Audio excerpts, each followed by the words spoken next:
جی السلام علیکم ورحمۃ اللہ وبرکاتہ۔ مفتی صاحب، حضور کیا حال ہے؟ ٹھیک ہے؟ طبیعت سے ٹھیک ہے؟ حضور آپ سے چند دن پہلے میں نے سوال کیا، آپ نے بہت اچھا اور خوبصورت جواب دیا ہے۔ بھی روح اور جسم دونوں کو سزا ہوتی ہے۔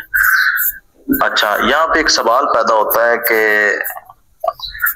جو جسم ہے، جسم تو مٹی ہو جاتا ہے، خاک ہو جاتا ہے، تو پھر مٹی کو کیا سزا ہے؟ وہ کیسے سزا ہوگی مٹی کے ساتھ؟ کئی قبریں جو ہوتی ہیں وہ گر جاتی تو نیچے دیکھتے ہیں وہ مطلب کہ تمام مٹی ہوتی ہے، کچھ ہڈیاں نظر آ رہی ہوتی ہیں، اس طرح کی کافی واقعات نظر آتے ہیں، ملتے ہیں۔ تو پھر وہ جسم کو سزا کس طرح ہوگی؟ کیسے ممکن ہے کہ وہ مٹی کو سزا ہو؟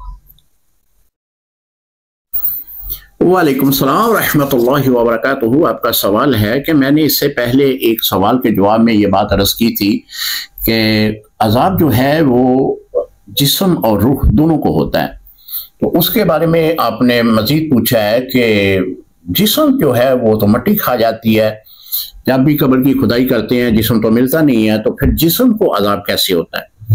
محترم، ہم عالم دنیا میں رہتے ہیں۔ عالم دنیا اور عالم برزخ میں بہت بڑا فرق ہے۔ ہم اپنے ذہن کو عالم دنیا کے ناطے پرکھتے ہیں، لیکن عالم برزخ کا قانون اور قاعدہ علیحدہ ہی ہے۔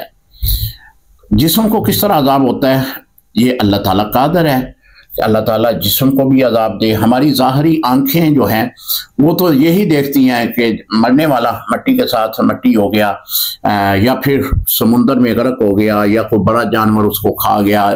مختلف حادثات میں جس طرح کے میت کے ساتھ معاملات بنتے ہیں، تو اگرچہ وہ ظاہری طور پر مرنے والا اپنے جسم کے اعتبار سے ہمیں جو ہے وہ عذاب میں مبتلا نظر نہیں آتا، لیکن وہ عذاب میں مبتلا ہوتا ہے اگر وہ عذاب کا مستحق ہے۔ تو اللہ رب العزت نے قرآن پاک میں فرمایا ہے کہ فرعون کو اللہ نے عذاب میں مبتلا کر رکھا ہے۔ اب فرعون کی لاش جو ہے وہ مصر کے عجائب گھر میں موجود ہے۔ روزانہ لوگوں کی بڑی تعداد اس کی لاش کو دیکھنے کے لیے جاتے ہیں، تو وہ بظاہر تو عذاب میں ہمیں نظر نہیں آتا، ہم تو یہی دیکھتے ہیں کہ وہ شیشے کے فریم میں جو ہے وہ موجود ہے، لیکن وہ اللہ کے ہاں بہت بڑے عذاب میں مبتلا ہے۔ اللہ تعالیٰ قادر ہے میرے بھائی، اللہ تعالیٰ قادر ہے کہ اللہ تعالیٰ ہماری آنکھوں کے سامنے تو وہ جسم جو ہے وہ مٹی میں مل گیا ہے، لیکن عالم برزخ میں اس کا جسم جو ہے وہ بالکل صحیح سلامت ہے۔ اگر وہ عذاب کا مستحق ہے تو پھر اس کو جہنم کا عذاب دیا جا رہا ہے۔ اگر وہ جنتی ہے، جنتی لوگوں کے بھی جسم جو ہیں وہ مٹی کھا جاتی ہے، اگر وہ جنتی ہے تو پھر وہ اپنے جسم کے ساتھ اللہ تعالیٰ نے اسے آزادی بھی دی ہے، وہ اللہ تعالیٰ کی نعمتوں کو دیکھ کر خوش بھی ہو رہا ہے۔ اللہ تعالیٰ نے جس طرح حدیث مبارکہ میں ہے کہ حضور علیہ السلام نے فرمایا کہ اس کی قبر میں ایک کھڑکی جنت کی کھول دی جاتی ہے۔ اگر وہ مر کے مٹی میں مٹی ہو گیا، اب اس کی لاش بھی باقی نہیں رہی، تو حضور تو فرماتے ہیں کہ اس کی قبر میں ایک کھڑکی جنت کی کھول دی جاتی ہے۔ تو پھر مٹی کو کھڑکی کھولنے سے کیا مقصد؟ میرے بھائی، ہم دنیا کی طرز پر عالم برزخ کو دیکھنا چاہ رہے ہیں۔